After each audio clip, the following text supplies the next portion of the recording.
AL championship. Do the Tigers have what it takes to repeat? For the Jays, there are questions of their own. Can all-world outfielder Vernon Wells have another all-star season? Can the Big Hurt live up to expectations and lead the Jays to the playoffs? And finally, there's Doc Halladay. Can the 2003 Cy Young winner lead an unproven pitching staff into the thick of things come October? Today, Doc kicks it off with his 5th straight opening day start. Coming right up.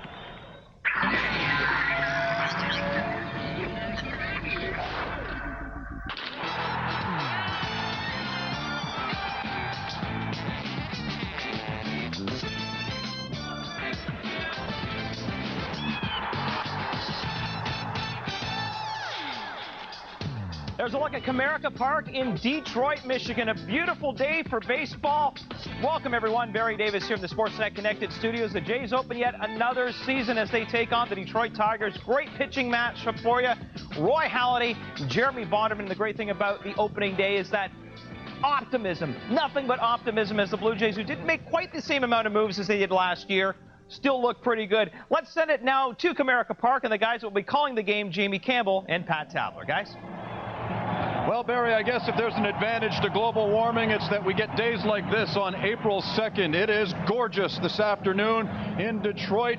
Michigan will host the opener here for the Blue Jays, packed Comerica Park 2, and why not? They're the defending American League champions, so the Blue Jays have themselves one heck of an opponent to kick off the 2007 season. They unveiled the American League pennant flag, if you will, just a few minutes ago, and they were on the cusp of winning a World Series last year with the Tigers. Some say the Blue Jays might be able to do that this year. It's a long shot, but we'll see. I'm Jamie Campbell along with Pat Tabler. Hey, we knew the Blue Jays were good offensively last year, Pat, but boy, did they go out and improve themselves with the guy hitting 4th today. Yeah, Jamie, they really did. I think they've added to their strength with Frank Thomas to stick him in the middle of that lineup. His 39 home runs, 114 RBIs, looked awfully nice in that lineup. Makes a pretty formidable offensive team. And you want your ace on the mound. Roy Halladay goes for the Blue Jays today. His 5th opening day assignment, and why not? He's the best the Blue Jays have to offer, and he's pretty good against Detroit, too. Tigers are a right-handed dominant team. He has one of the better batting average versus right-handed batters this season. Last year in Halladay, so he has had great success. His ERA is great. He's won 10 out of the 12 decisions. Roy Halladay is one of the best in the American League, and we'll get to see it this afternoon against a pretty good one in Jeremy Bonderman. There's a look at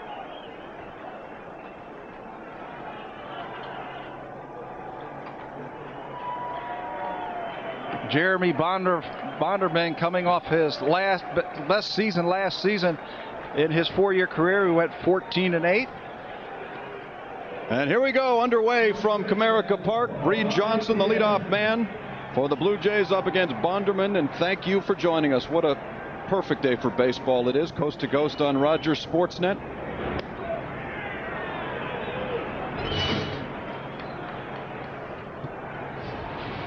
Reed Johnson, number 3, outfielder, Temecula, California.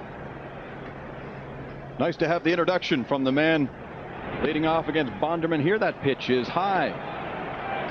So Bonderman struggling out of the gate against the leadoff guy. A 3-0 count now as Johnson, who enjoyed a .390 on-base percentage a year ago, tries to do what he does so well, and that is get on. Well, you got to figure that Bonderman is a little juiced this afternoon. What an atmosphere we have seen so far with the introductions of the manager and the players, and we saw the flag go up in center field. So you got to figure as a starting pitcher, he's just geeked just a little bit much those first 3 pitches out of the strike zone. And Bonderman is just 24 years of age. Beginning the season for the Tigers today, his 5th full season in the major leagues. The 3-1 on the way, that's down low, ball 4.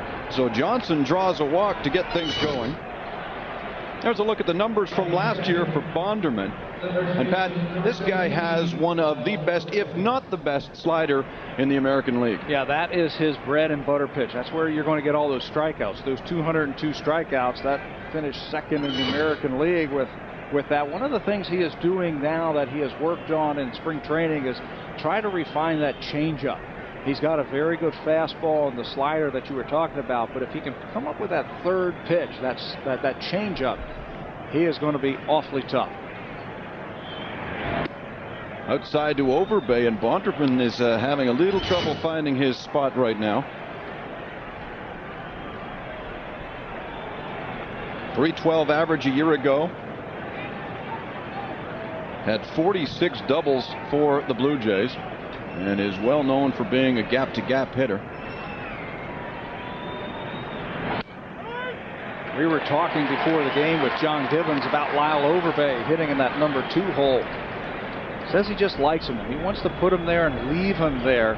Thinks he's better suited, especially when you have a man on first base and you've got that hole on the right side. A left-handed batter with a little bit of pop that he can pull that ball on the right side, and the Jays can play first and third. Johnson on the move. The throw from Pudge is not on the mark as Reed Johnson steals a base. You could tell the reaction of the crowd here that they were looking for an out, but they won't get it. A good jump by Reed. One of the best ever behind home plate in Pudge Rodriguez, but a great jump by Reed Johnson. You can see that they were playing hit and run. He took a quick peek over his left shoulder to see what was going on around home plate.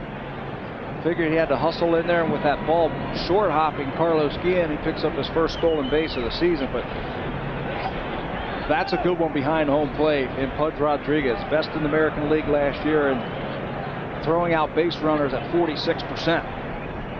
And now perhaps a change of perspective for Overbay. He's got a man on second and nobody out. He's looking for a productive at bat here. Productive at bat to pull that ball to the right side. Let's take a look at the defense that Jim Leyland throws out there this afternoon. Monroe, Granderson, and Ordonez. This is a very underrated defensive team, especially in the middle of the field, with Guillen and Polanco. Inge and Sean Casey are on the corners, and there's Pudge Rodriguez in his 12 Golden Gloves behind the plate. Overbay sets for the 1-2 and lofts the ball out to left field. Monroe on the run. He watches it hit the base of the wall. Johnson coming around. Here's the relay. They will not try it at home, and the Blue Jays on a double by Overbay to take the lead here in Detroit. Hey, right on cue, Jamie. Talking about all the doubles that Lyle Overbay has hit over the last few years, and he must have been listening to you. Gets a good pitch to hit. It looked like a little two-seam fastball away from him. This is what he does well. Slicing that ball over the head of Craig Monroe in left field. Right through the wind. He short hops the wall in left field, and he picks up his first double and RBI, and the Blue Jays are on the board quickly. That brings up Vernon Wells for his first at bat of the season.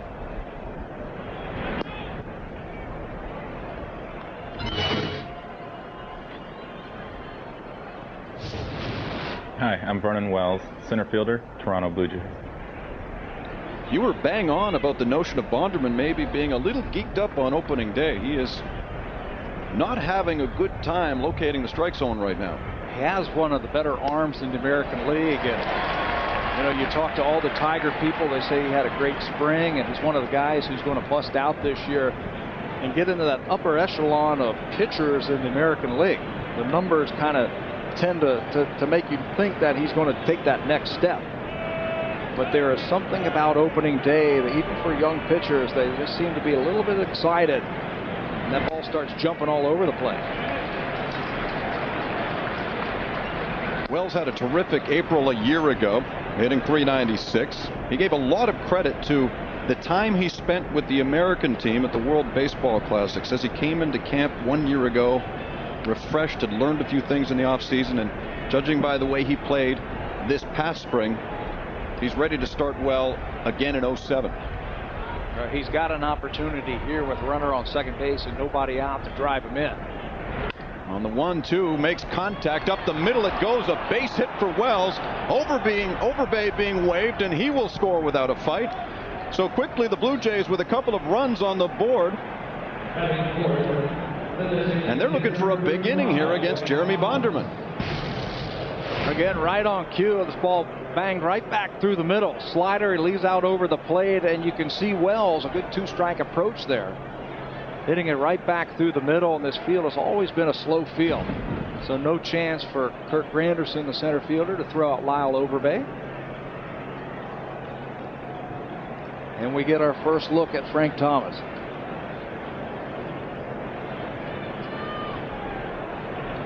"13 home runs shy of the 500 mark. As long as he stays healthy, he'll achieve that level easily. And a chance to keep this inning going. Still nobody out.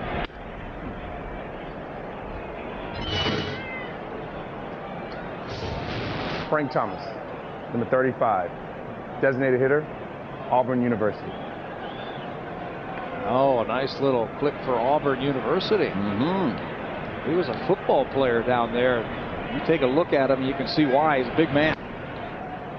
With some big numbers, career 487 home runs, a two-time MVP. So many people thought he was finished 2 years ago when the White Sox cut him loose, but he went off to Oakland on a $500,000 contract, had a terrific year, and wants to do that now in Blue Jay blue. Fly ball to right field. Ordonez charging in, but Polanco backs off second base to handle that for the first out of the inning.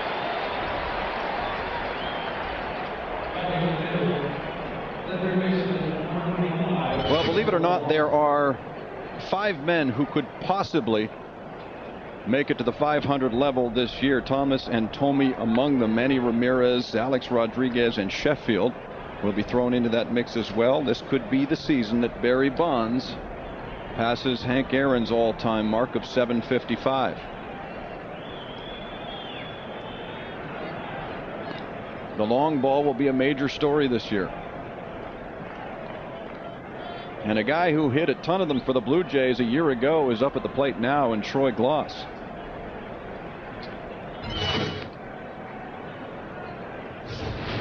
Hi, I'm Troy Glaus, third baseman, Toronto Blue Jays.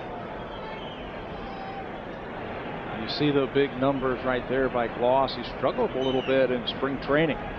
Did not have the best of springs, and when you watch him take. And look at Wells going immediately, and he slides under the tag safe. Another stolen base for the Blue Jays. I thought this team wasn't supposed to steal a whole lot of bags. Well, they've picked up something in Bonderman. If it's that long leg kick and the time that he takes to get the ball to home plate. 2 excellent reads by the runners. Maybe catches Ivan Rodriguez sleeping a little bit back there because both of those throws were off target. Pudge can't be happy. He threw out about 45% of runners a year ago. That's correct. Made just a couple of errors back there, but he almost picked up 2 of them on those throws. One bounced, and that one almost went into center field. This one takes some air and won't get out of the infield. Polanco waves off Casey for out number 2.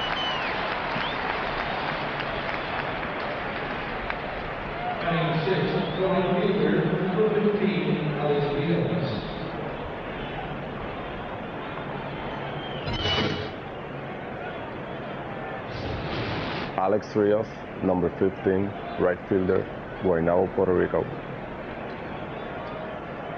What fun Blue Jay fans will have hopefully watching Rios play an entire season. He missed a month a year ago with a staph infection, and it sidelined him at an inopportune time considering his bat was so hot in the first half of the year. Hit .322 before the All-Star break. Found a power stroke a year ago as well. Well, he was just coming off that All-Star game appearance. He got hurt right around the All-Star break. And Wells is going, and that one hit to left field, very shallow. Monroe coming in, it drops right in front of him. A little mix-up there in communication as Wells comes in to score. Call it a bonus run for the Blue Jays, and they're on top 3-0. Boy, oh boy, the American League champions are feeling a little shaky out on the field today. Had some struggle in the playoffs fielding the ball. This one should have been made by the left fielder Monroe. Was not very aggressive at all with that ball off the bat of Alex Rios. And Bonderman can't believe it. He made a good pitch. He got Rios to pop the ball to left field. But Monroe did not get a good read on that ball. That's his ball all the way. It's coming in. He makes the easier play, and it falls safely for another hit for the Jays.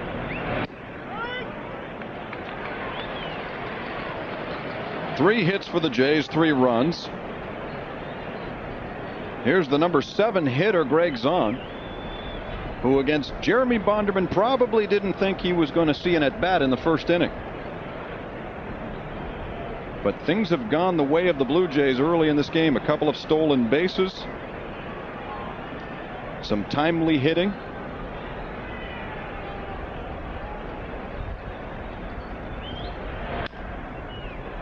A roller to first, mishandled by Casey, but he'll get it to Bonderman, and finally the side is retired. Not a good side for the Tigers. They watch the Jays score 3.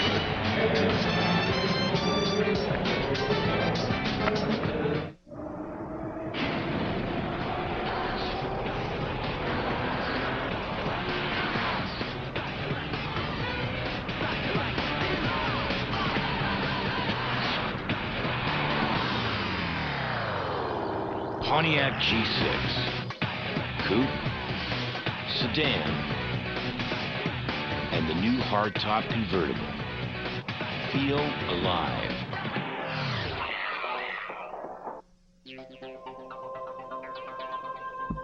Your muscles drive you.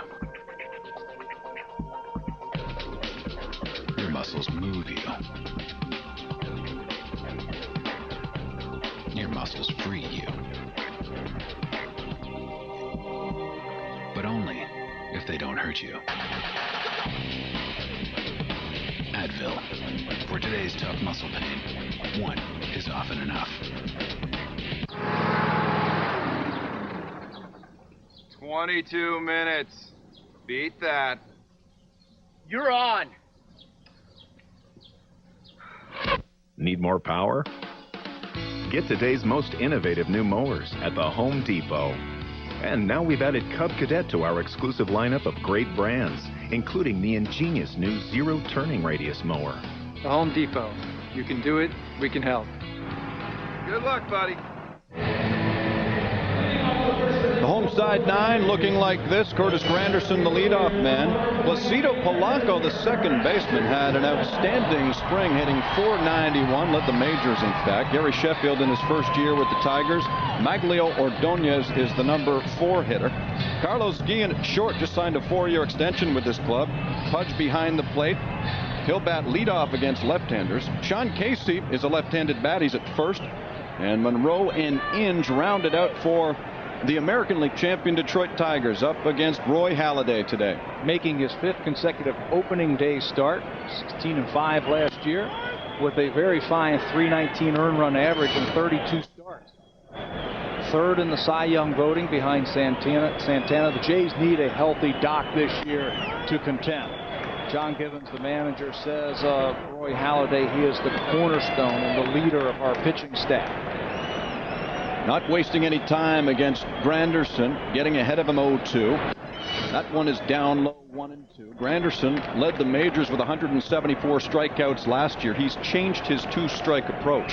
Yeah, he is spread out just a little bit more in that box. You can see he is choked up just a little bit, and that is the influence of new hitting coach Lloyd McClendon.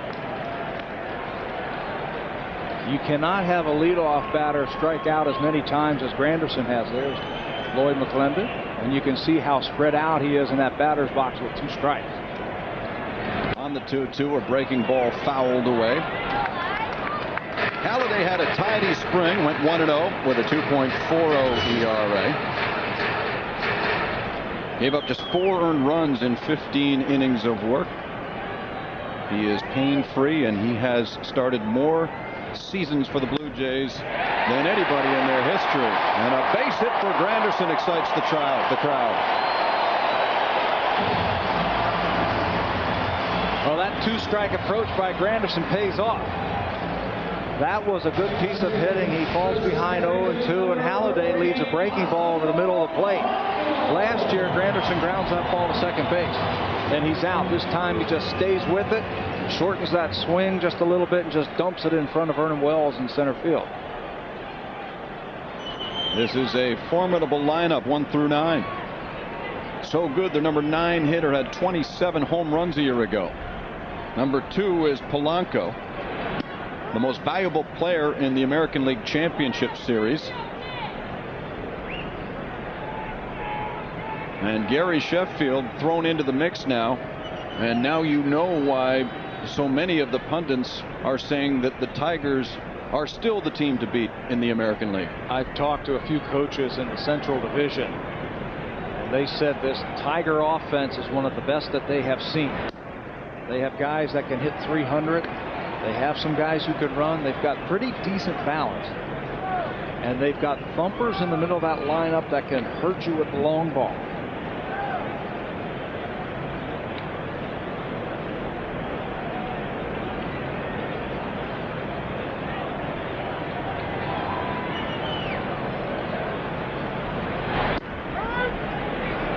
A ball and 2 strikes to Polanco.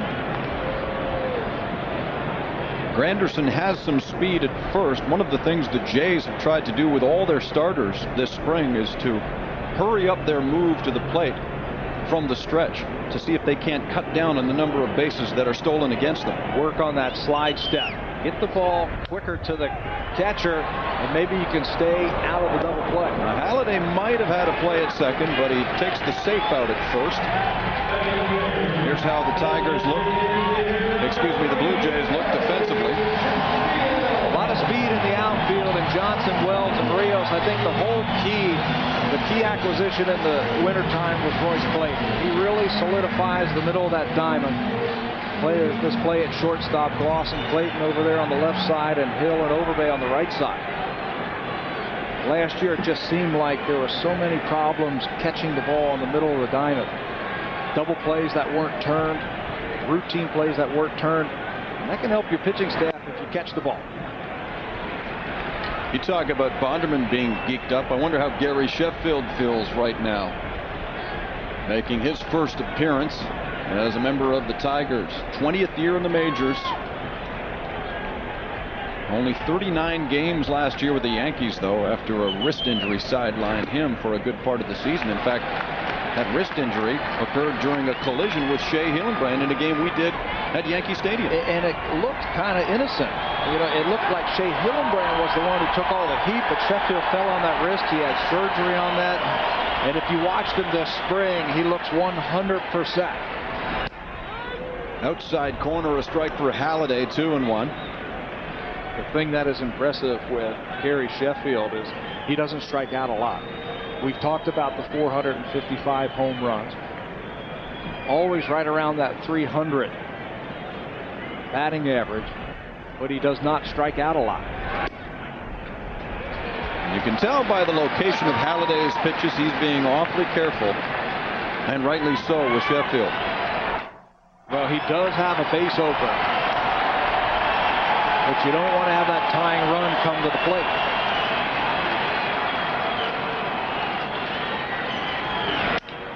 Broken bat, roller to third. Gloss looks the runner back and gets Sheffield at first for out number 2.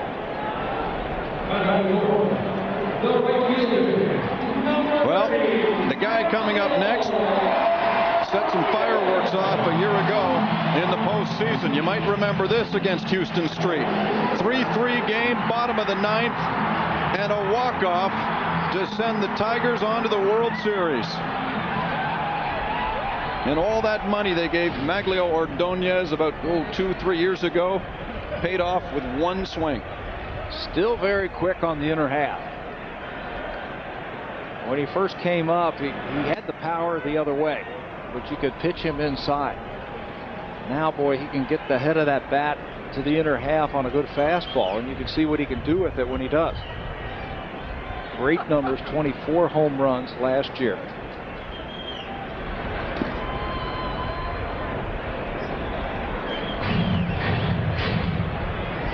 Two down here and a man on second. That's Granderson. Halladay facing the meat of the order. Should Ordonez survive, Carlos Guillen's on deck.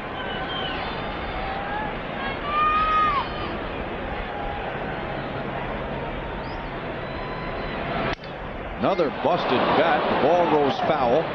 The barrel stays in fair territory, though. Hey, that would have been a base hit if it weren't the barrel. This is a good sign if you're a Blue Jay fan, what Roy Halladay has done to their big hitters. Running that fastball. Look at this two-seamer. Right on the hands. first to Sheffield and there to Ordonez. And you're right, the barrel of the bat goes farther than the ball. But that's a good sign when you've got that kind of turbo sinker.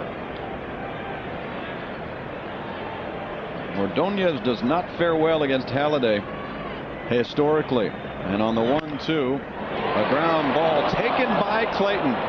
The easy throw over and some defensive work by the shortstop pays off there. A runner stranded by the Tigers. It's 3-0 Toronto after 1.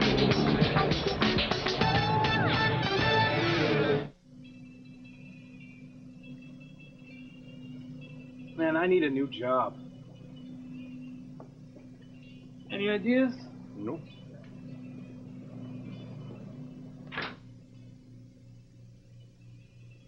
Service Canada, providing easy one-stop access to federal government programs and services like our online job bank. For answers to your questions and much more, call, click, or visit us today. Service Canada, people serving people. A message from the Government of Canada. My name is Jonah Lawman, and this is my story. When I sat with one of the top kidney specialists, and he said to me, "You are facing life in a wheelchair," that was tough to accept. I didn't accept it.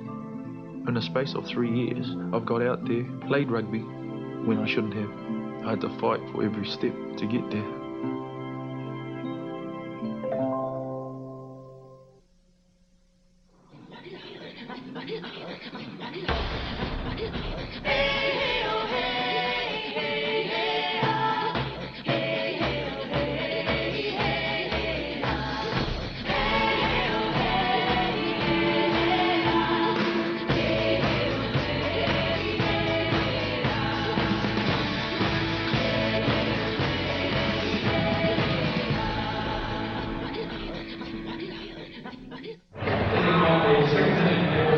Opening day, there are a host of good pitching matchups throughout the majors, and you've got one here today on Rogers Sportsnet. Jeremy Bonderman facing Roy Halladay. Two big right-handers. Let's take a look at Bonderman a little bit closely.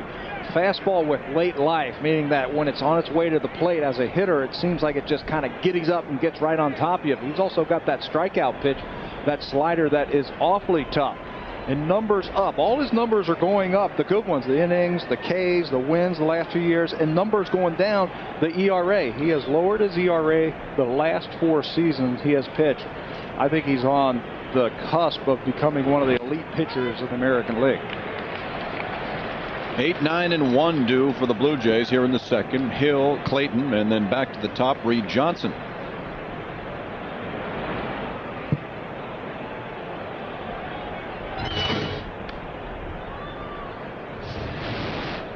My name's Aaron Hill, number 2, play second base from Visalia, California. And Aaron had a steady year a year ago for the Blue Jays, hitting .291, 6 home runs and 50 RBIs. Finally got a position that he can call his own now, too, second base. And I talked to Brian Butterfield at spring training, and I asked him about Aaron Hill, how's he looking? And he said, you know, he just seems more comfortable. His footwork is better. His hands are better. The way he turns the double play is better. And why shouldn't it? He's staying in one position as a young player, I think, is very important. And he's learning the nuances of that one position instead of jumping all over the place.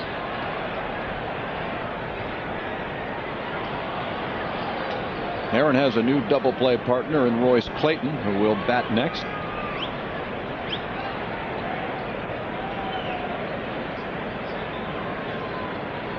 Two guys who have made very quick rises to the major league level facing each other here, Bonderman and Hill. Aaron slaps this to center field. Granderson positioned there for out number 1.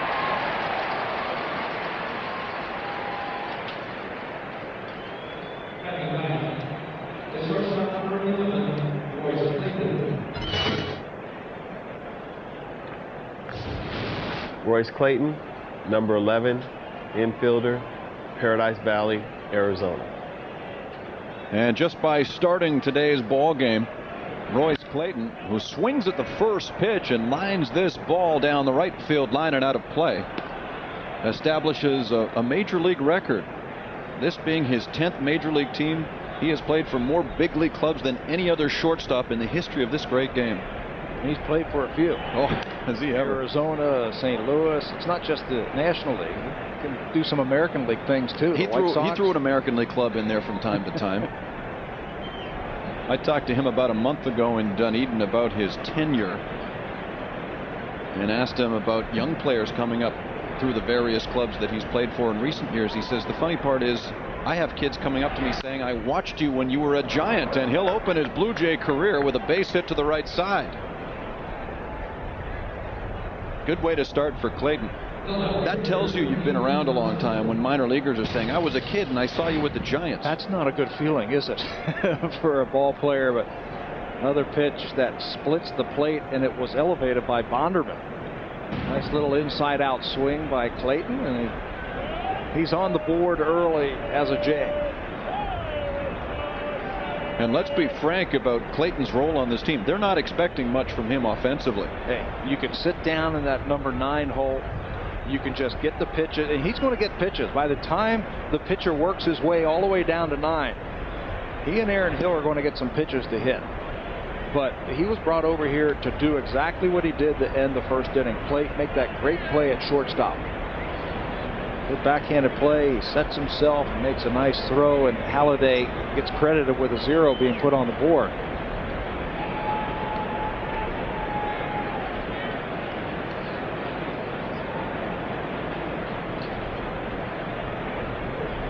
One and 0 to Reed Johnson. Good looking off-speed pitch from Bonderman is in for strike 1. Yeah, we'll watch Bonderman this inning. Remember last inning he was having trouble with his fastball, getting it over. And one of the things a pitcher can do to kind of calm himself down is start throwing a few more breaking balls. That'll help you stay up on top of the ball so it doesn't run out of the strike zone. It'll keep you together. It looks like he's going to that breaking ball a little bit more early in the second. If you've just tuned in, the Blue Jays scored 3 times in the first. It all began when Johnson walked against Bonderman, stole second, and was driven in on a double by Lyle Overbay. Vernon Wells singled in Overbay to make it a 2-0 lead, and Alex Rios got an excuse-me double to left field that brought home Wells.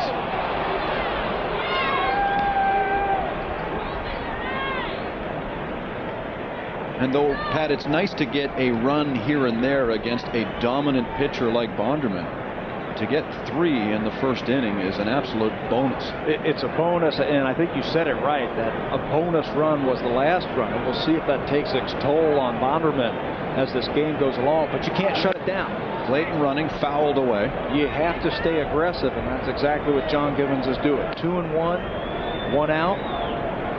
You got a pretty good hitter at the plate who can handle the bat. You got some speed on the bases, and the Jays stay aggressive, playing a little hit and run against Bonderman. There's the numbers for Jeremy Bonderman in the spring. You can see he had trouble getting the ball over the plate. 9 base on balls.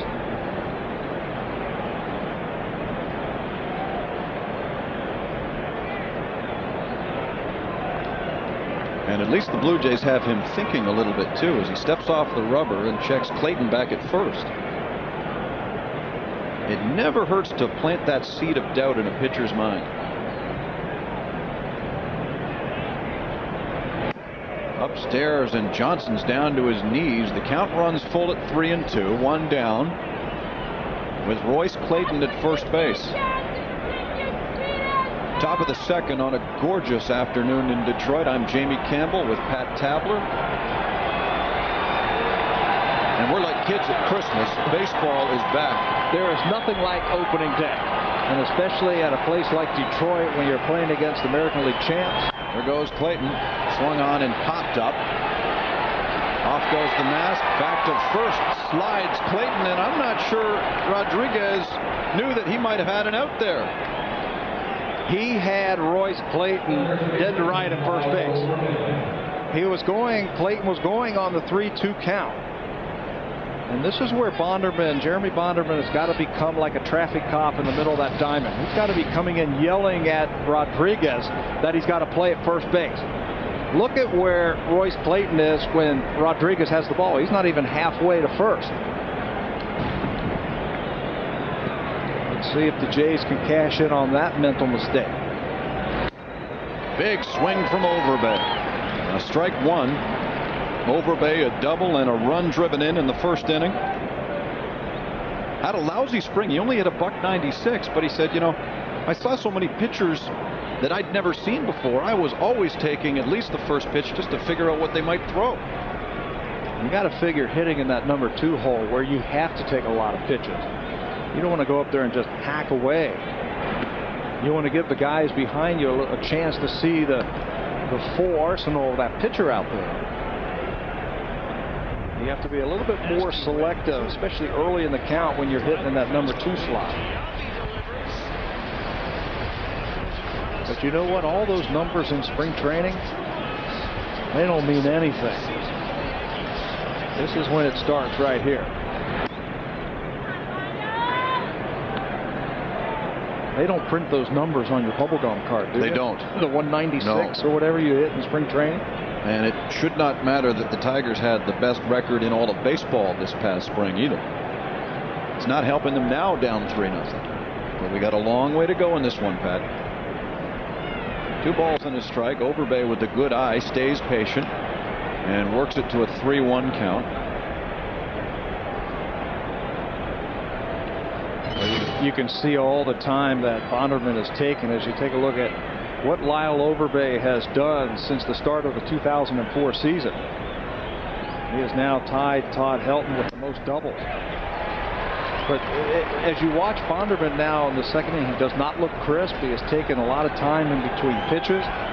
22 pitches in the first inning could take its toll on Bonderman as this game goes along. This next will be his 42nd in the ball game.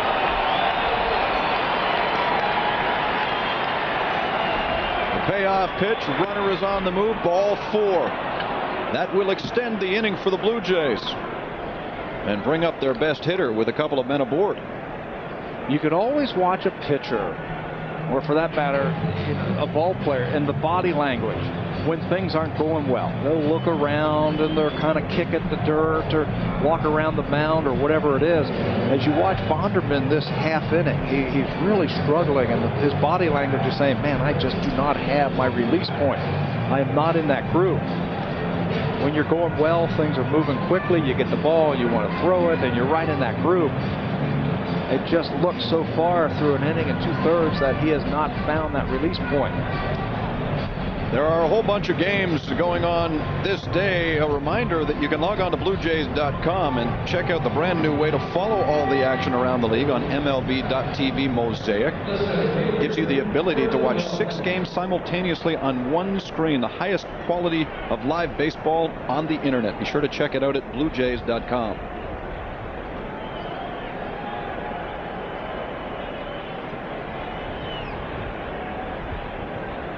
Two on, 2 out. Vernon Wells at the plate. A 3-0 Toronto lead, and a little chin music comes Vernon's way.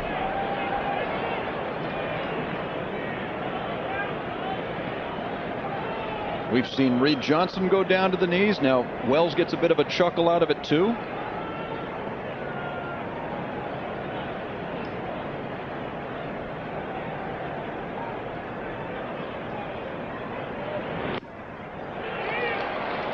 I think Vernon liked that pitch. Home run cut by Vernon Wells.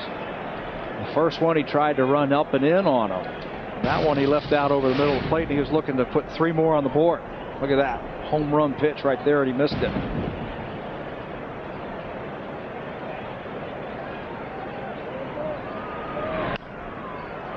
Little looper out to right field, and Ordonez will take it to retire the side. A hit, a walk, 2 stranded by the Jays. We're through an inning and a half in Detroit.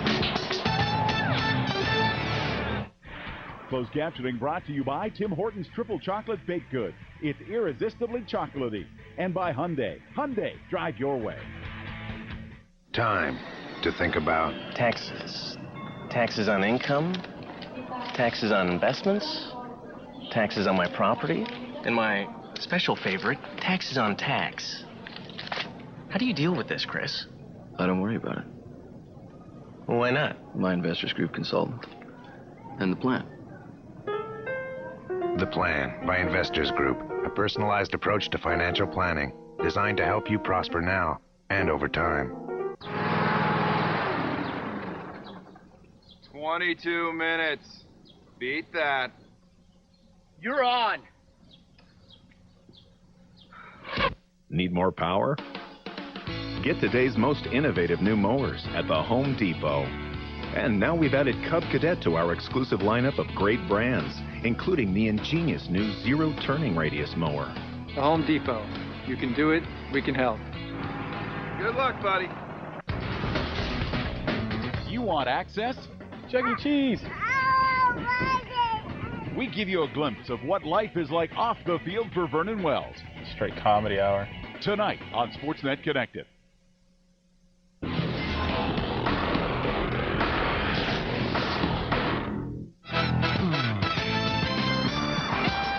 The Jays on Rogers Sportsnet. Brought to you by General Motors and all its divisions. There is Renaissance Place.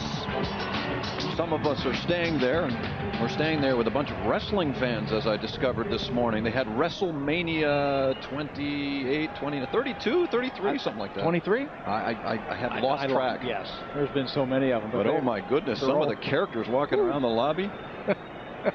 Unbelievable. Bottom of 2 here in Detroit. A brilliant day for baseball. Wrestling was last night. Baseball is today.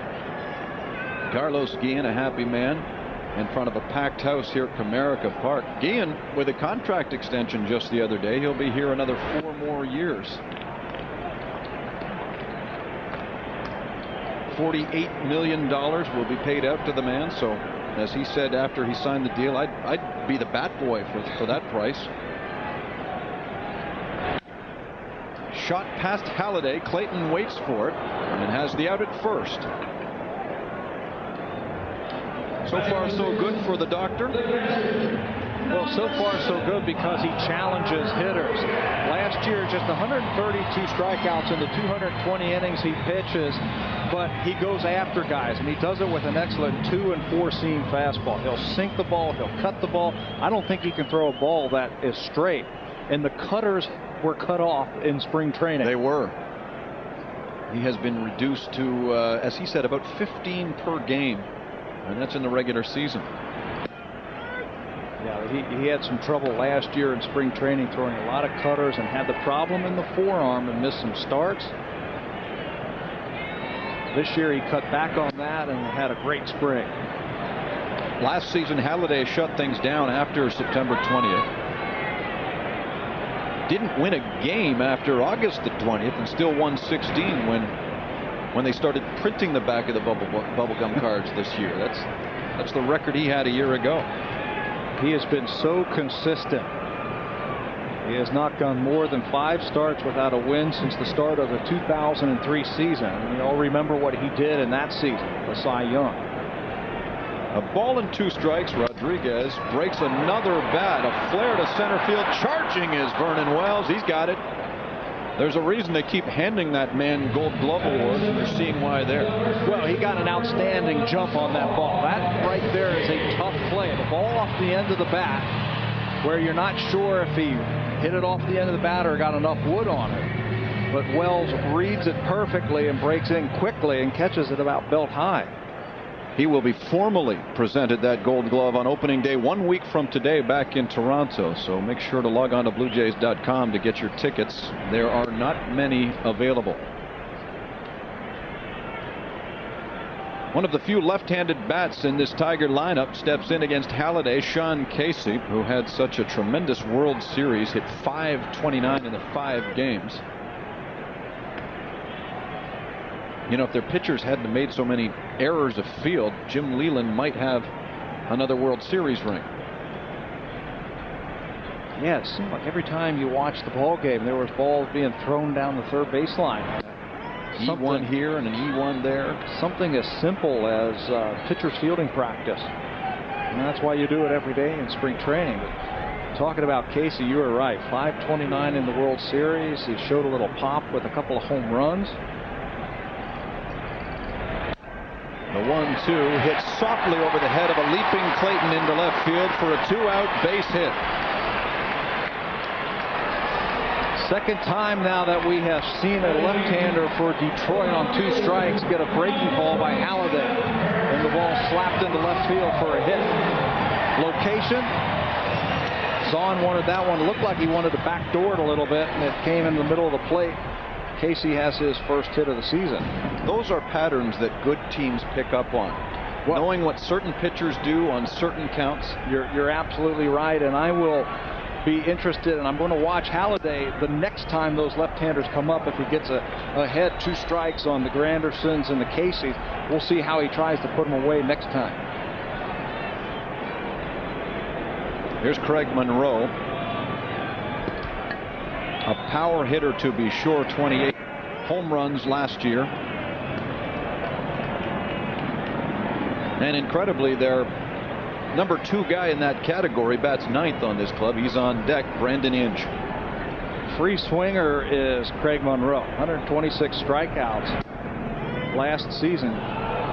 Just 37 base on balls. He is at the bottom of the lineup to supply some power that if a pitcher gets a little nonchalant or a little careless, he can hurt you.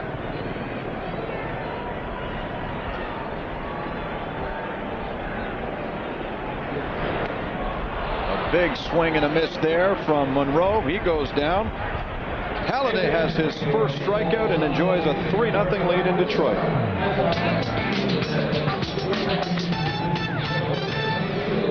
The two of us is just enough to cause a fuss. I've climbed the highest mountains and I've swam the 7 seas, and I ain't never found nothing half as good as you and me. Oh, two of us. 2 games. And we are underway. 2 shootouts. Talk about an enormous shootout here between these 2 teams. 2 losses. Deflected there by the poke check of DiPietro. Now it's time for revenge. It's do or die. Do the Leafs have what it takes? It's hockey that matters. Leafs, Islanders, Thursday. Coverage begins at 7.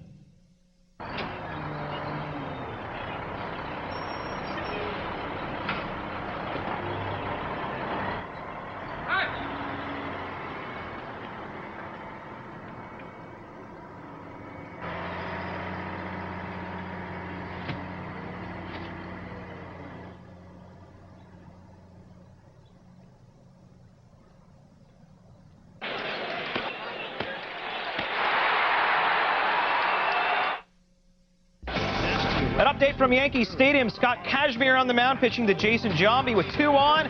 And this single here scores Johnny Damon. Bobby Abreu made it 2-0 Yanks. Now 2-1 top of the second. Back to Jamie and Pat.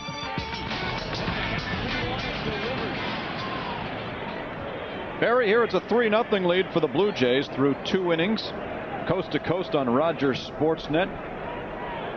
Hey, we hope you're skipping work or even school today to join us for the broadcast from Detroit. I'm Jamie Campbell along with Pat Tabler. This is the first of 116 regular season games to be broadcast on Rogers Sportsnet. And how much fun will we have watching this man come to the plate every day as the DH for the Blue Jays.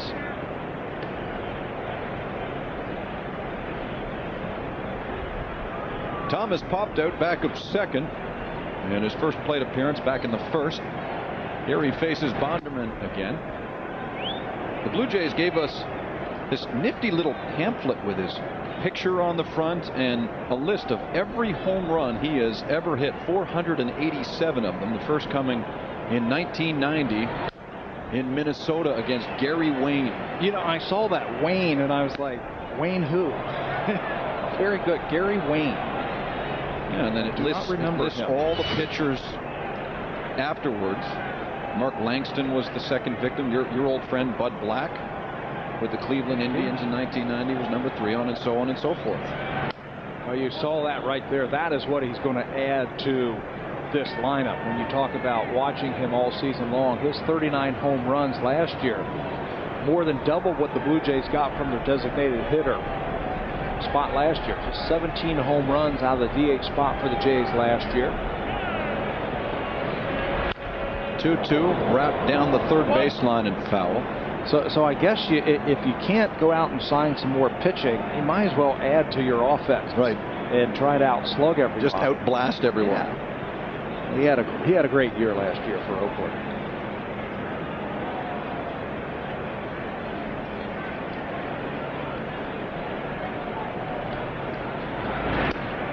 Swung on and missed, strike 3. So Thomas strikes out. And Bonderman has his first K of the ball game. You can mark that one in your scorecard. Yeah, it took a while for Bonderman to get it, but that was the slider that we saw all year last year. That one is tight with some late breaking motion, and the location was perfect, right on the outer half to a right-handed batter.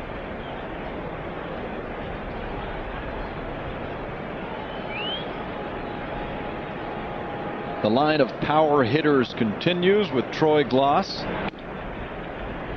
It's a lot easier to hit a home run to left field at this ballpark now. You remember a few years back, the fence in left field wasn't near as close as it stands. This one sent sky high out towards shallow center field. Granderson makes the long run in, puts down the shades, and makes the catch.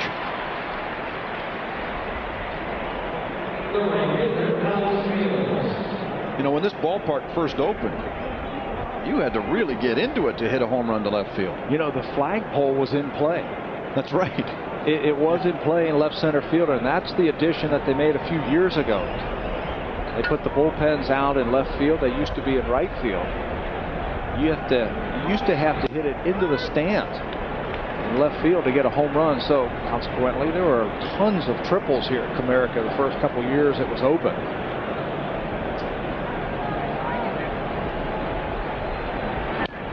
The kind of space that would be perfect for a guy like Alex Rios, who bats here. If he can roll one up against a wall in any area of the ballpark, no telling how quickly this guy can get to third base. Well, he has the power to reach. It's 420 to center field here. I mean, it is a bomb to center field. So you need a center fielder who can go get you the ball. Lofted towards left center.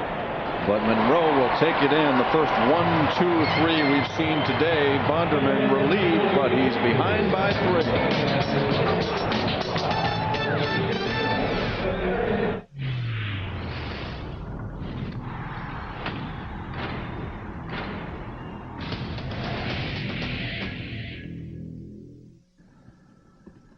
Yes, it is the best that I can do. You gotta be kidding me. Hey, come on, it's 9:30. You gotta hang up. No, if I do, the deal won't close. It'll go through tomorrow. Come on, you gotta get you home. I need the bonus. Right, I'm gonna have to call you in the morning. High blood pressure can triple your risk of stroke. So who better to help you than you when it comes to preventing one? Learn more at heartandstroke.ca/blood pressure. Purolator? Welcome to You Do Voodoo. We get thousands of orders online for cheating boyfriends, business partners. Thing is, they're heat sensitive. No problem. We ship coast to coast? Coast to coast. Coast to coast. Purolator's Canada's largest courier. Delivered by 9 a.m.? Overnight guarantee. When you ship with Purolator, out of the ordinary is never out of the question. Purolator, where business is going. 22 minutes. Beat that. You're on. Need more power? Get today's most innovative new mowers at the Home Depot. And now we've added Cub Cadet to our exclusive lineup of great brands, including the ingenious new Zero Turning Radius mower. The Home Depot. You can do it, we can help. Good luck, buddy. General Motors opening night is presented by the Toronto Star and Toronto Sports Radio, the Fan 590. It's coming up a week from today. A 7:15 first pitch. One lucky fan is going to walk away with their choice of a Pontiac G5 or the Chevy Cobalt. So make sure to log on to BlueJays.com. You can call the Jays at 416-341-1234, or in most spots around Ontario can visit a Rogers Video location and get your tickets there. There aren't many remaining, I can assure you. Here's Brandon Inge, the number 9 hitter, to lead off the bottom half of the 3rd inning. Quickly behind 0-2, he sees the pitch under the arms.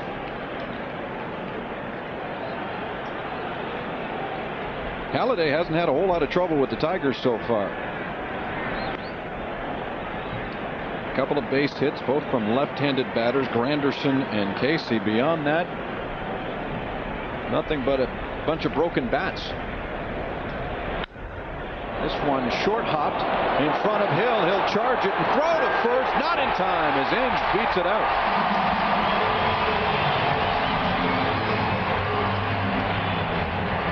We will see how they score that. That ball was scorched right at Aaron Hill. And if it could have just died in front of him, he would have made the play. But it looked like it ricocheted a little bit too far for him.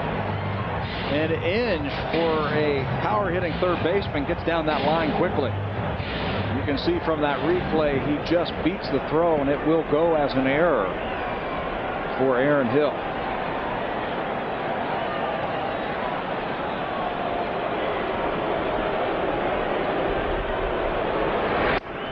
A couple of boos registering out in the upper deck here at Comerica Park. I think they wanted them to score that a single for Inge.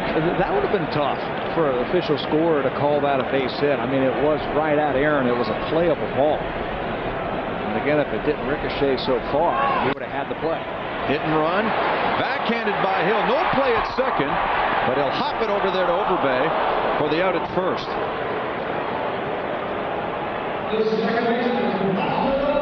Jim Leyland playing aggressive baseball. He knows runs are going to be hard to come by today against Halladay. You can't let him sit back and get into his groove, so he elects to start the runner over at first base, and a nice play by Aaron Hill to erase Granderson at first base. That's the way to do it. You know, you boot that one, then you come back with a nice play. Polanco up, 1 out, man on second.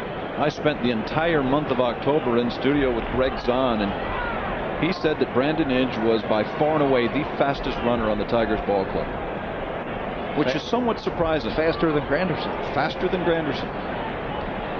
Well, he's saying that because he was an ex-catcher. Brandon Inge. That's exactly. Did you tell him that? That's a fraternity. Okay. I didn't come back at him with that, but I'll be sure to when we see him on Wednesday. Inge came up as a catcher, and he was so good athletically, they put him over at third base. Sonny taking care of his buddy.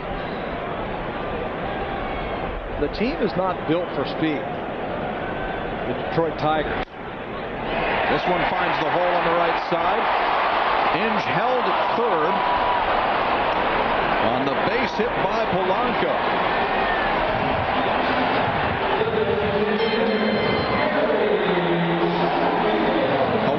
Move by the third base coach because Rios has a hose. Well, you're down by 3 runs. Good piece of hitting right there by Polanco. That was a nice pitch by Halladay, and he just kind of slaps it into right field. And you're right.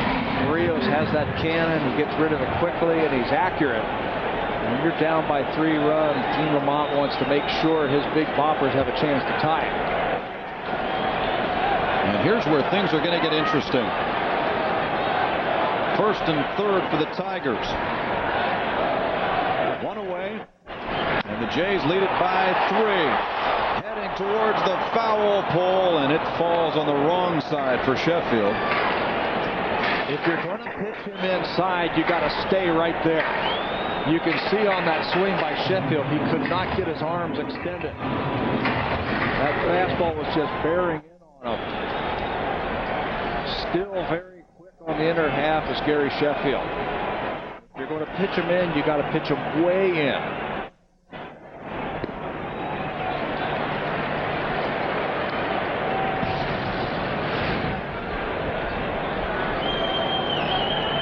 Look at that. You can see how he can't get that extension. He can still get the head of the bat to the ball, but he just can't get that extension to keep it fair. This one falling quickly, gloved by Johnson, and the Tigers will get a run out of it.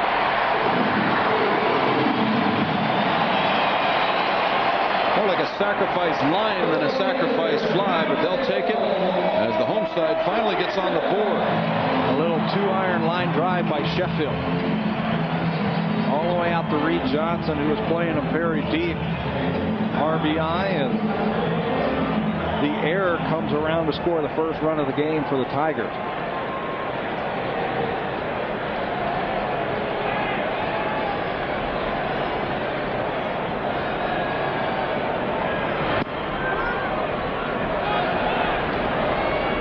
Ordonez 0 for 1. He grounded out to short to win the first.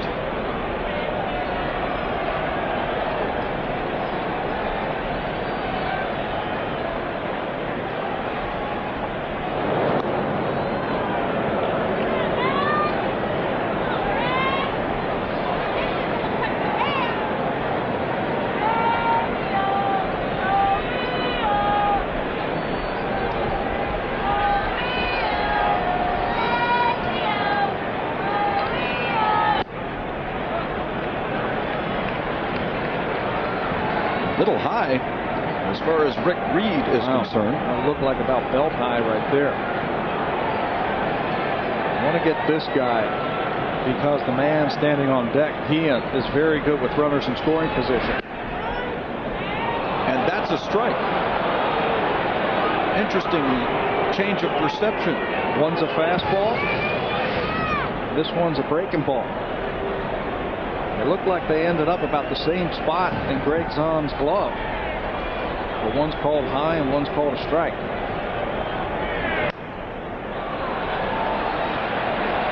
That ball drifting out of play. Umpires generally don't call a lot of high strikes.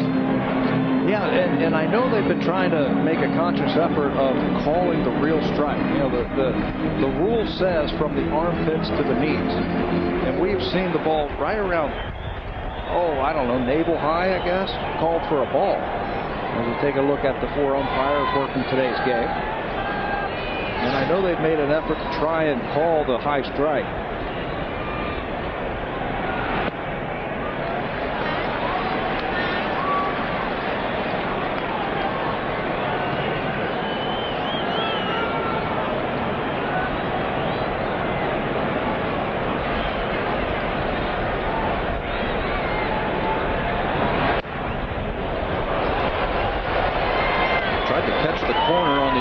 Part of the plate, and in doing so, the count goes full on Maglio Ordonez.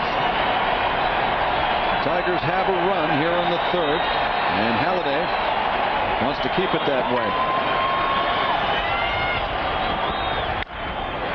Smash to the left side and past Floss. Into left field it goes. Polanco stops at second. Two-out base hit Ordonez, and the inning is still alive for Detroit. No chance for Polanco to make it to third base. You don't want to make the first or third out over third. Halladay tries to go in against Ordonez, leaves a little bit too much of the plate. And he rips it by Troy Gloss, and here comes Carlos Guillen, who is very good with runners on base. Last year, third in the American League with an average of 362 when there were runners on base. Ninth with runners in scoring position at 344. He's just a tough out.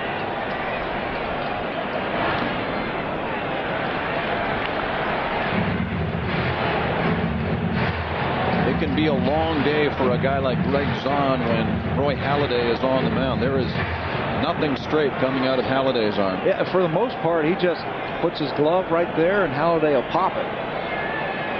Today it looks like he has had trouble controlling his breaking ball, his curveball. He has hung a couple and he has bounced a few in there. Outer half for strike one. 1 ball, 1 strike. Polanco's at second, Ordonez at first. We're in the bottom half of the third.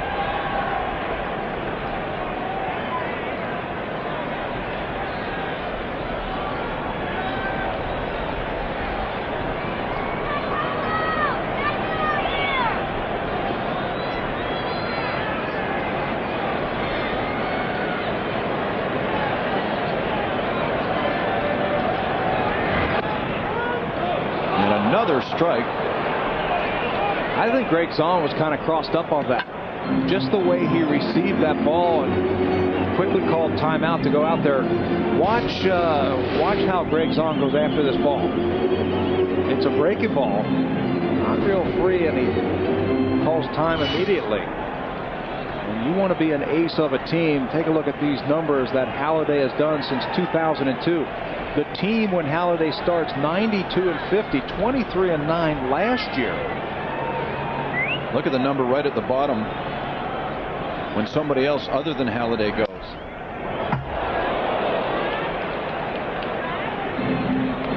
And as a result, there is a great deal of respect shown this man. It was fun watching him work in a minor league game about a week ago down in Dunedin, toying with him. Oh, and watching him warm up with maybe 50 minor league players all dressed in Blue Jay uniforms standing behind him.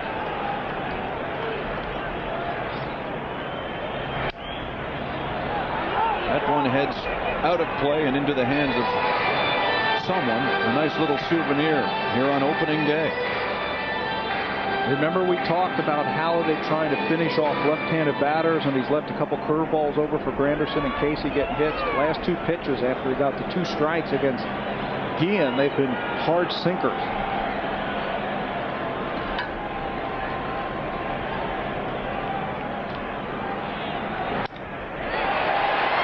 Hit to right field. Rios on the run at the track. He'll haul it in and end things for the Tigers. Through 3, it's a 3-1 Blue Jay lead on Rogers Sportsnet.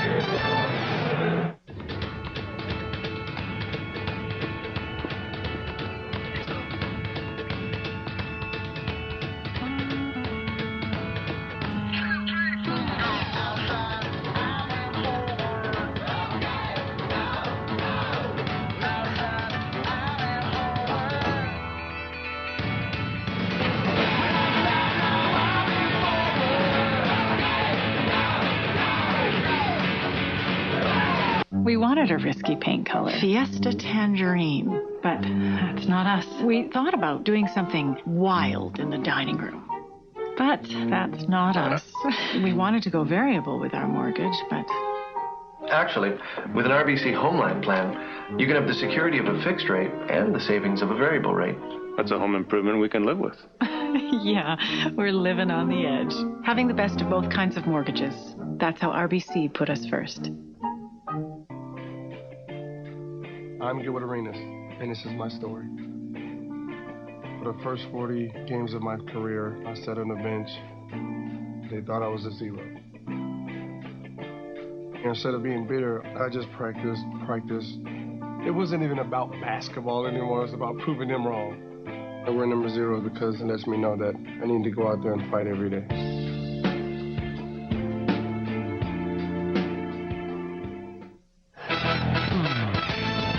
Opening day in Detroit, a sellout at Comerica Park as the fans of this team greet the American League champions as they return to town to begin the 07 season.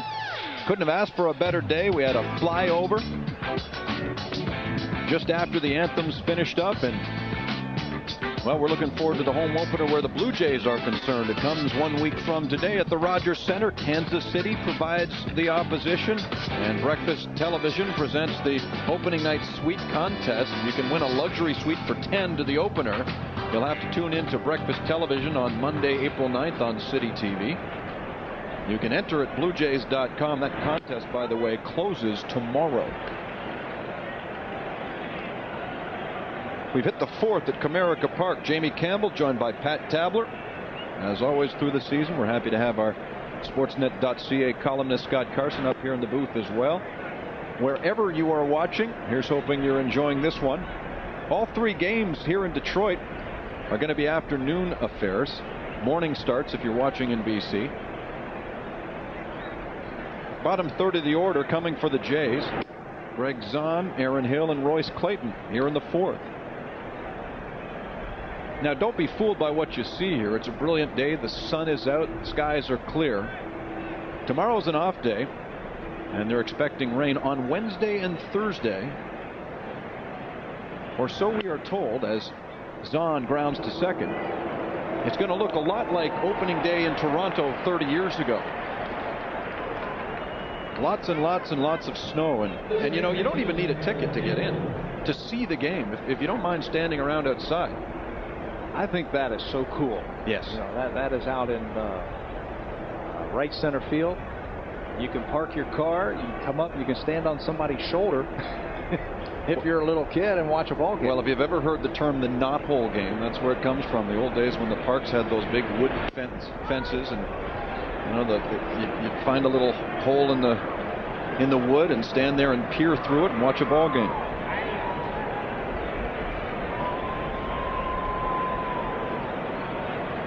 Bonderman facing Hill. A breaking ball swung on and popped up to third. In shades the eyes, but gives way to Guillen.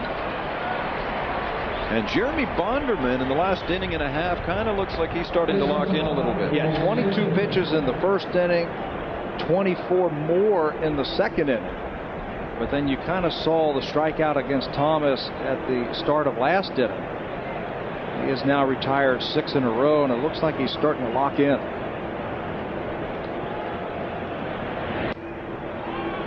Clayton's behind that pitch for strike one. Royce singled in the second.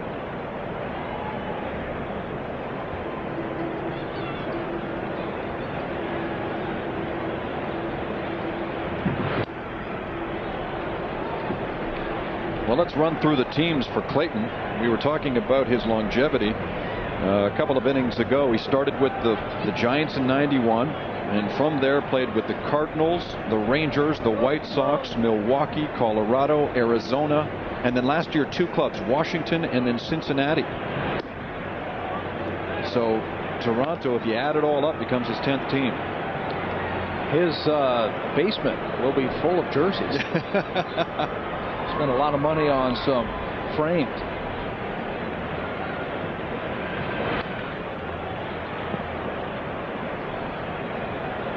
And he's changed his appearance. If you saw Clayton, say, playing with Milwaukee about 4 or 5 years ago, he had the long locks. You know, the kind of hairstyle that makes it very, very difficult to fit a ball cap onto. 1-2. Off the end of the bat, a roller to Guillen. And he fires on to first to get the out. And another 1-2-3. That's 2 straight for Bonderman. But the home side trailed by 2 here in Detroit.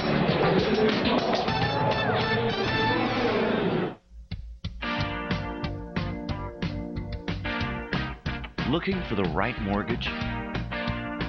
Come to TD Canada Trust, where we'll help you find a mortgage that has everything you're looking for, which could make all the difference. I'm so excited, and I just can't hide it. Get the mortgage that's right for you. TD Canada Trust. Banking can be this comfortable. Our team, your teams. Sportsnet connected at 6 and 10 p.m. on Rogers Sportsnet Ontario. Your home team first. Experience a world of freshness in your fabrics. Awaken your senses to a feeling that's fresher than clean. Introducing a new Ultra Downy. With a freshness you'll feel and smell and even see, virtually free of static. A total experience of freshness from New Downy. It's a beautiful feeling. I think the fans can expect someone who's going to play the game hard and play the game to win. Troy Glaus hammers this ball to left field. That is way back and gone. The Jays on Rogers Sportsnet. Jays Tigers Wednesday. Sportsnet presents 2 National Hockey League games tomorrow. The Oilers and the Wild face off against each other on Sportsnet West. Sportsnet Pacific has the Kings against the Canucks. Vancouver is in the postseason. The Oilers will not be after making a run to the Stanley Cup final a year ago. Here in Detroit, a city they call Hockey Town, baseball is at the forefront today, and with good reason. It's opening day at a sold-out Comerica Park, and the Tigers, incredibly, are the defending American League champions. And I say that incredibly because just 3 years ago, they lost 119 games.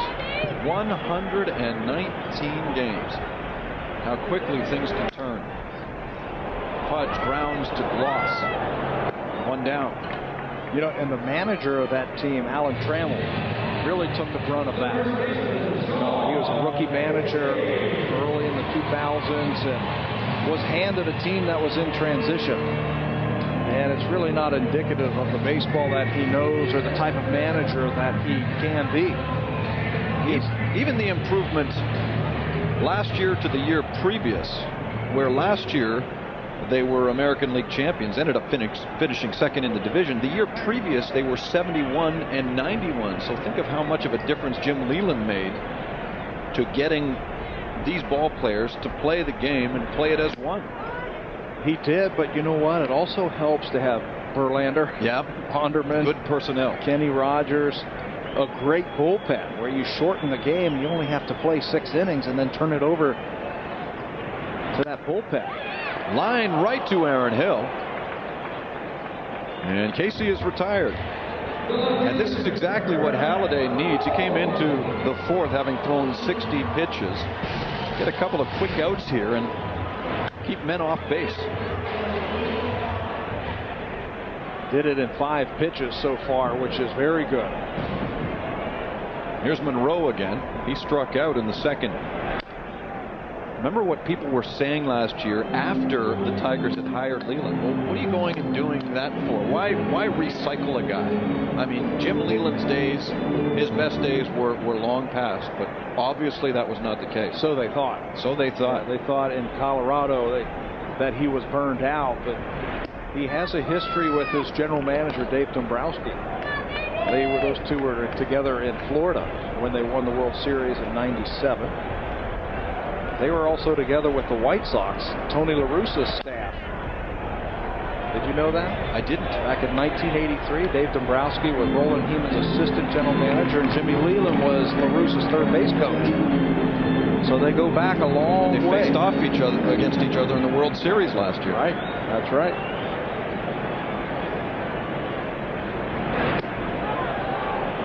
There's a strike. And it only took 9 pitches for Halladay to get through the 4th. Through 4, it's Toronto 3 and Detroit 1.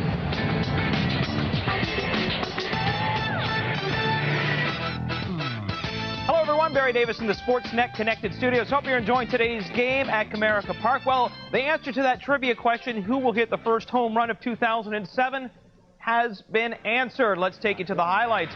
Brian McCann off Brett Myers. Made it 2-0 Braves. McCann with 24 home runs last season. Lead by 2.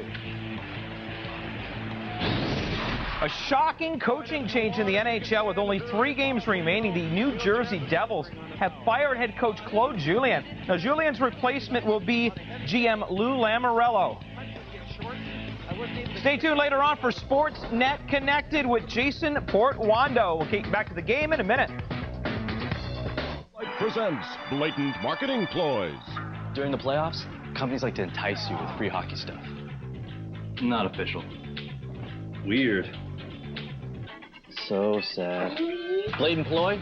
Totally. But if you're giving away free stuff, make it worth keeping. That's why Bud Light, proud sponsor of the NHL, is giving away 1 of 18 official NHL Stanley Cup Champions hats, in specially marked cases of Bud Light. Great hat, great beer. You can't lose. Must be legal drinking age, no purchase required. We are witnessing biblical events. It's human blood, the whole damn river.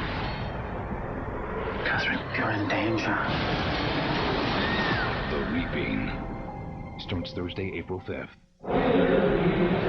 The friendly sales staff of the Toronto Blue Jays are standing by awaiting your call right now. Why not pick up the phone and purchase yourself a Flex Pack? It's a 10-game package. You can pick the teams you want to see, the dates that you want to buy into as well. Simply call 416-341-1234. You can log on to BlueJays.com, or you can visit your local Rogers Video location in Ontario. I actually bought a Flex Pack a couple of days ago. Very friendly people. Did you get a good one? Well, it's actually from my father. He doesn't know this. He probably knows now that he's watching on TV back home. But I bought my dad a flex pack. It's going to come in the mail in the next couple of days.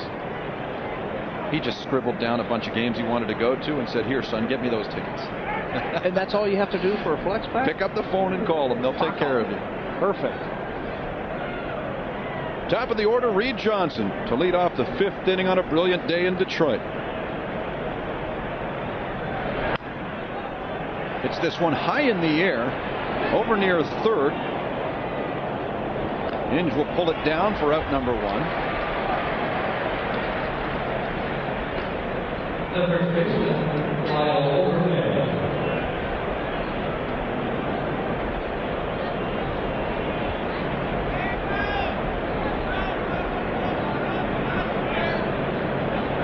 Overbay, the number 2 hitter. And that's where he'll be on Wednesday, too, when the Blue Jays face left-hander Nate Robertson, at least in the foreseeable future. John Gibbons wants to see Overbay in that 2 spot, whether there's a righty or a lefty on the mound. Yeah, we thought we were pretty smart, and we asked John Gibbons today if he was going to flip-flop with the lefty. Was Alex Rios going to come up and bat second? And he said, no, I want to leave Overbay there to let him get comfortable and let him get used to batting second in the lineup. Very good fastball hitter, and he should see a lot of fastballs where he's hitting there. Lifts a fly ball to left field. And Bonderman has really settled down, having retired the last 9 in a row. The last guy he let get on base was Overbay with a walk back in the 2nd inning. This is the type of pitcher that we thought we would see from the beginning of this game. Pounding the strike zone. He is locating that slider a lot better. 2-seamers getting in on right-handers. One of the things he has changed from the 1st inning is he's throwing more changeups. That 3rd pitch we were talking about earlier in the ball game. He's mostly a fastball slider guy. Right. But look out if he develops a real nasty change. I mean, he's already one of the best young pitchers in the game. Just 24 years old, coming off his best season when he went 14-8. ERA keeps going down. Last year versus the Blue Jays, he started against them 2 times, and he did stuff like that. 1-0 with an ERA of 150 and 10 strikeouts. He is in his groove. Nasty, nasty, nasty.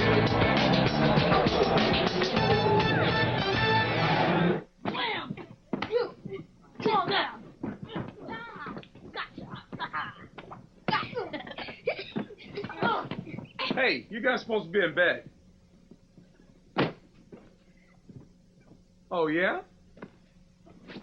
Whoa.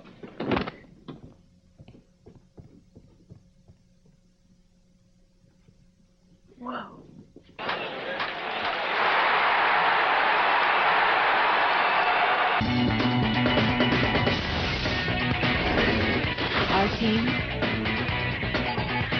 your team. Sportsnet connected at 6 and 10 p.m. on Rogers Sportsnet Ontario, your home team first. Our first house. Our first lawn. The great outdoors. A view of the water and the future. A yard made for kids. A garage made for... Whatever your needs, CIBC Mortgages provide choice, flexibility, and great rates.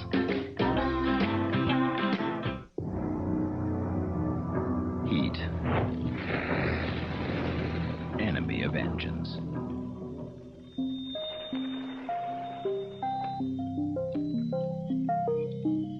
Enemy of heat? Pennzoil Platinum Full Synthetic, with adaptive molecules that continually separate and reform to help conquer heat. Not just oil, Pennzoil.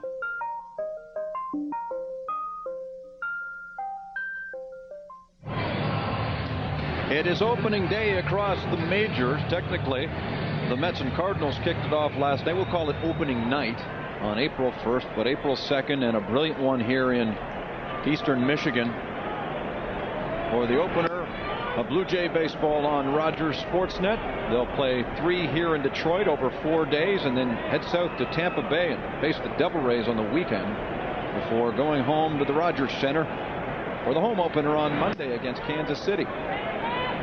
In the bottom of the 5th, it'll be Brandon Inge, Curtis Granderson, and Placido Polanco facing Roy Halladay.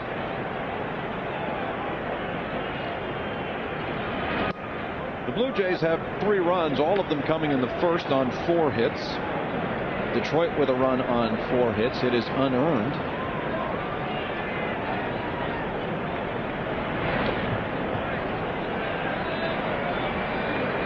Inge scored in the 3rd inning. He got aboard initially on a hot shot in the direction of Aaron Hill. Hill had a hard time finding the ball and was charged with an error.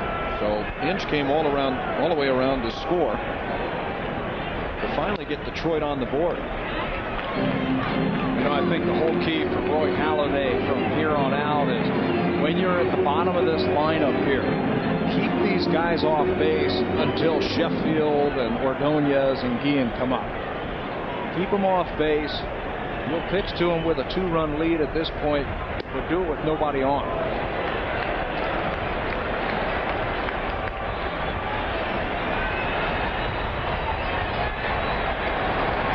Three balls, 2 strikes. And that one inside for ball 4. Halladay walks the number 9 hitter. And the next 2 coming your way on Sportsnet. Again, note the start times. All 3 games here in Detroit beginning at 1 Eastern time, 10 a.m. Pacific. And if you're in the area and thinking about coming out to either one of those 2 games, bring the mittens and the tube. Yeah. Because they are calling for snow, and not just a little bit. Granderson lines a shot towards the gap in right center field. Cut off by Rios. And a double has people here on their feet.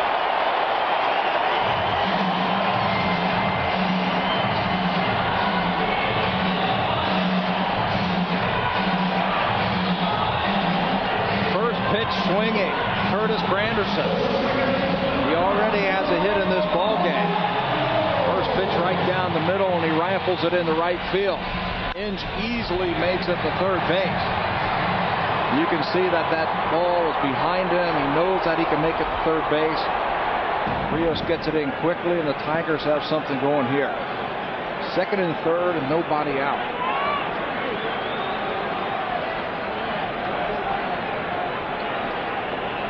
Polanco stands in, 1 for 2. This is where Polanco is so tough. He is able to massage that ball to the right side, get the run in, and get that runner over. That's why you're going to see Halladay try to show him pitches inside to see if he can roll over on some of these balls. Keep those runners right where they are. Zahn is setting up inside again. The fans don't like the location. Rick Reed certainly did. Now 1-1. Polanco choking up on that bat. You see a lot of space right at the knob there. Good hard sinker on the inner half right there. That's a tough pitch to try to hit to the right side.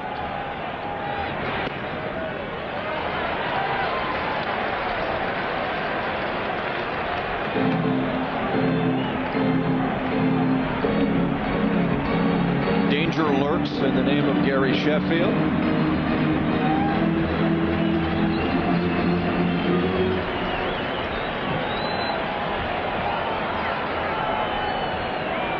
Two in scoring position for the Tigers. Nobody out. And here comes the 2-1. You got to stay right in there until you get 2 strikes, and then maybe you can get Polanco to maybe fish at one of those breaking balls. Maybe. That was a good pitch right there. You saw the kind of feeble swing that Polanco had at it, just trying to fight that ball off. Maybe he can freeze him with a breaking ball or change up on him and paint another fastball inside.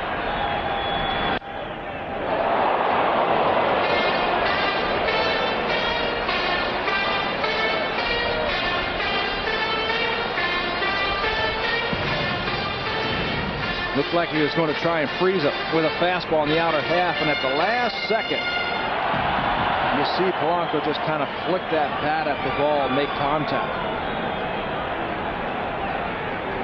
Looked like he was going to try and see if he could give up on one of those fastballs on the outer half. Breaking ball hung, and it's hit to left field. A base hit will score one.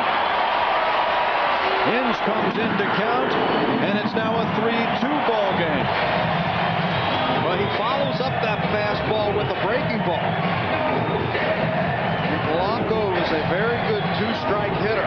Watch him stay back on this ball. Recognizes his breaking ball at a nice short swing and just punches it through the hole on the left side. As the runner at second base, you got to make sure that ball goes through. Granderson does it, moves up 90 feet, and now Sheffield has a chance to tie the game with a long fly ball.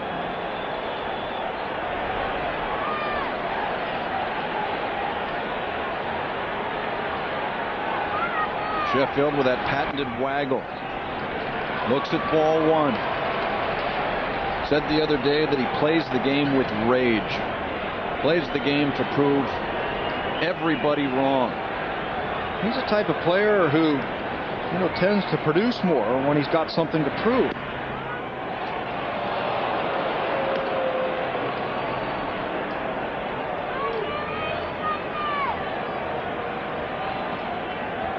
Nothing wrong with that, right? A little inner fire.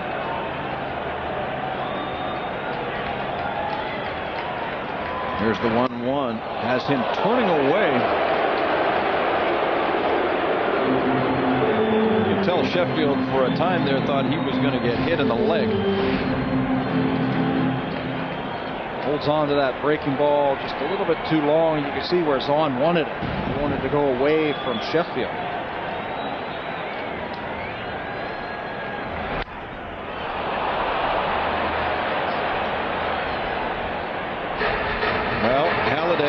Thrown 85 pitches, so they start to stir down in the bullpen.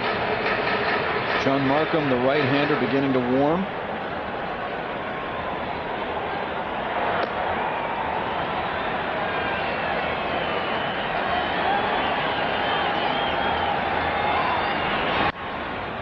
This ball hit off the end of the bat. Rios was playing deep. He's coming in and watching Lyle Overbay make a tremendous catch. Aaron Hill. And tagging from third wisely was Granderson. What a terrific play, Hill, to get the out, but Granderson will tie the ball game. Heads up base running by Granderson. The ball's in foul territory. No chance for Alex Rios to come and get this ball. But out of nowhere, here comes Aaron Hill. And with a catch, a dive, he comes up and tries to get Granderson, but no chance there. Nice play by Aaron Hill, and heads up base running by Curtis Granderson at third base, taking nothing for granted.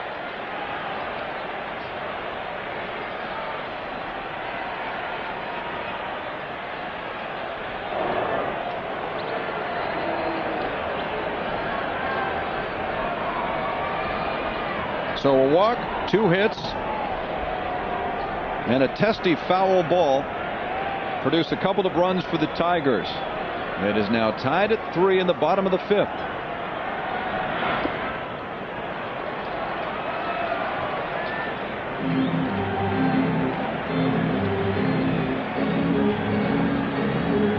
The Blue Jays rely on Roy Halladay so often to go deep into ball games, 8 innings. Complete games here and there. It doesn't look like that's going to happen today. The early pitch counts could come back to bite him. 19 in the first inning. And you mentioned it, he's pushing 90 already. That is unlike Roy Halladay. He's right around that 12 to 13 pitch inning every time out there. That helps him get deep into ball games. But the Tiger hitters have been kind of pesky, making them throw strikes. Here's a fly ball by Ordonez. And that's out number 2.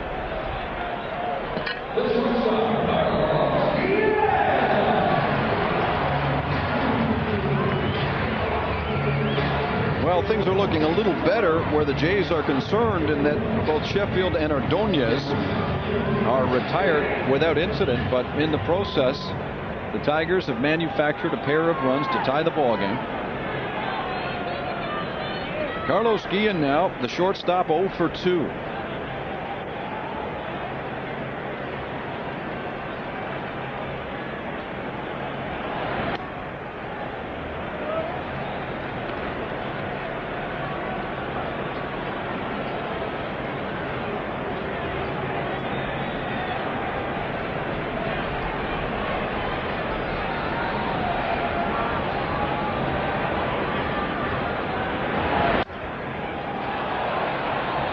Playable for Johnson in left field.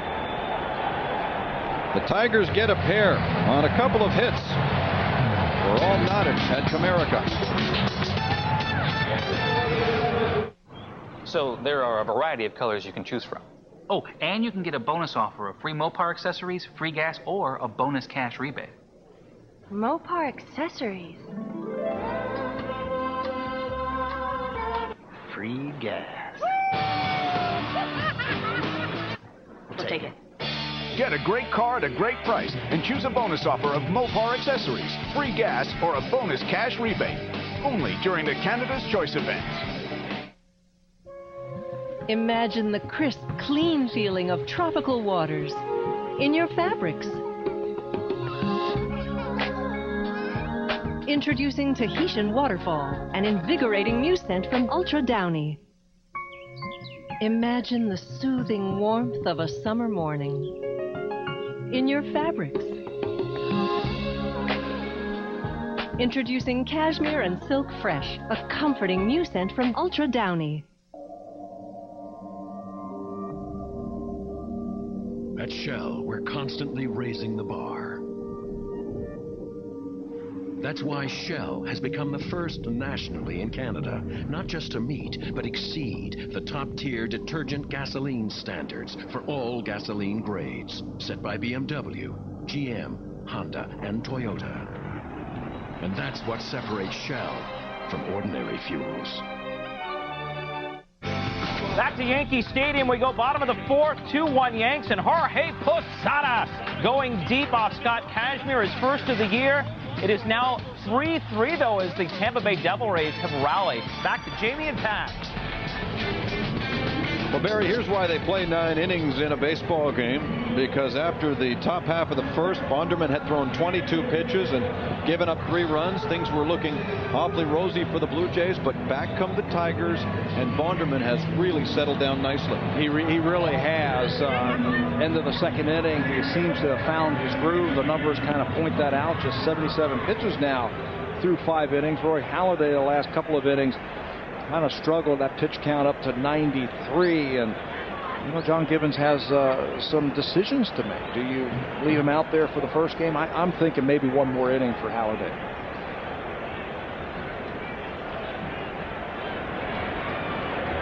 Sixth inning of play in Detroit. I'm Jamie Campbell, along with Pat Tabler. Opening day has presented to this point a 3-3 game. There's Frank Thomas fouling it back. He'll be followed by Troy Gloss and then Alex Rios for the Blue Jays in the 6th.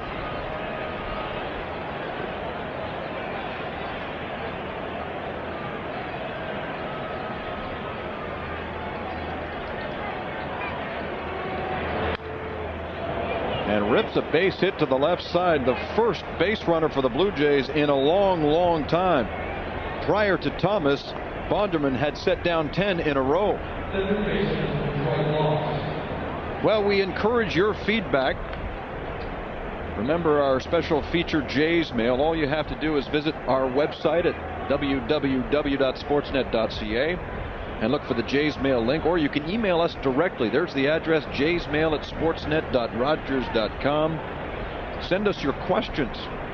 We'll throw them in the direction of Pat Tabler and see if we can't provide you with an answer sometime a little later on in this ball game. Troy Gloss batting 5th. He's got Thomas on ahead of him.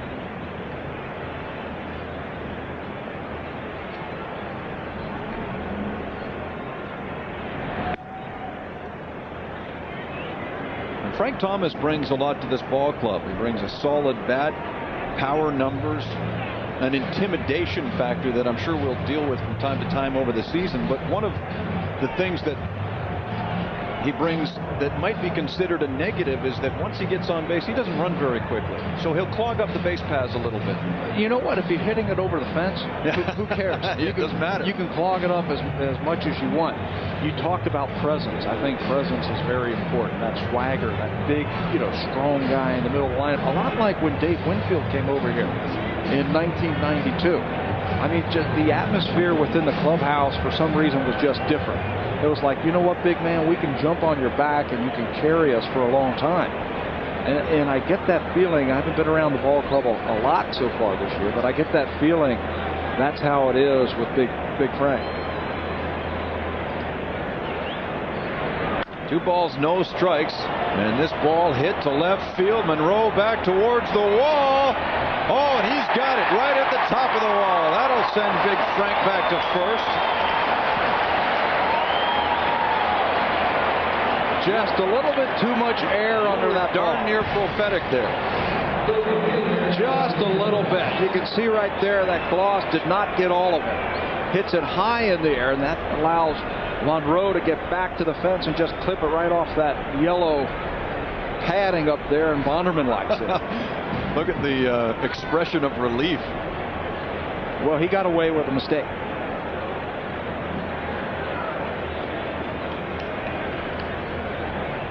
So with 1 down, Alex Rios back up.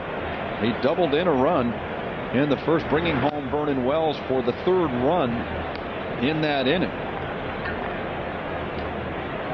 And it was a bonus without question. It wasn't one of your average doubles that rolls up against the wall. It was a little looper that sort of fell in front of Monroe and confused Carlos Guillen. Neither one seemed to know who was going to catch the ball. And the next thing you know, Vernon Wells is scoring the 3rd run of the game, and Alex Rios is standing on second base.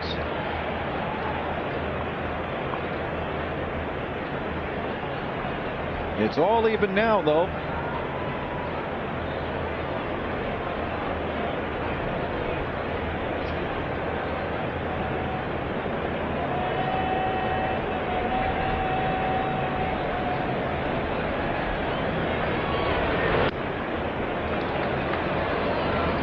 He has had trouble locating his fastball today, and that's probably his best pitch.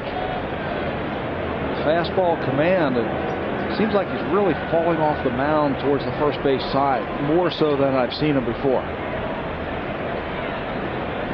And he's just doing it on the fastball.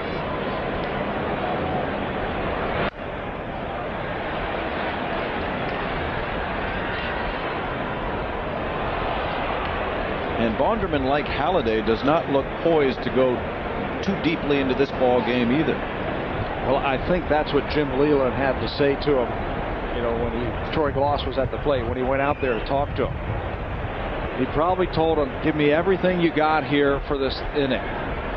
Bear down. We cannot defend if you go around walking people. That skips away from Rodriguez, and Thomas will take second.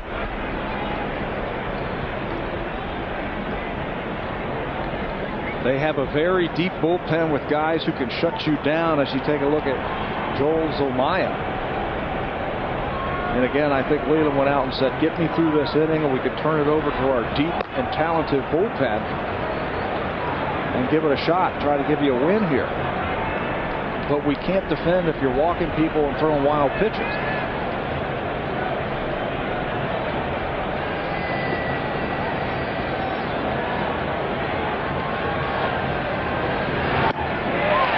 Beauty sinker dives down over the plate and fools Rios. Looks like it might have been ball 4. Slider right off the ground. Rios swings over the top of it. That's that late breaking slider. Looks like a fastball coming in there, and as a hitter, tough to hold up on that. He just kind of disappears at the end there. Good pitch right there by Bonderman.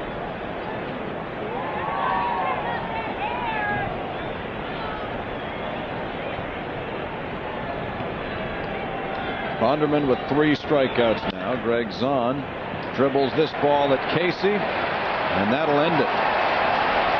The Blue Jays waste a leadoff single by Frank Thomas in the 6th. Let's do it again. Not now. Now? Not now. Now? Now.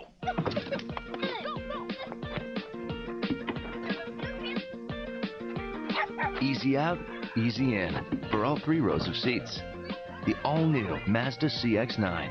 That's 7 passengers the Zoom Zoom way. Get a helping hand with home remodeling with HomeWorks home remodeling software. Only at Home Hardware and Home Hardware Building Center. With HomeWorks, use actual photos of your home to change paint color, flooring, windows, doors, roofing, siding, anything. Well, almost anything. Before you remodel, use HomeWorks and picture the difference. Only at Home Hardware.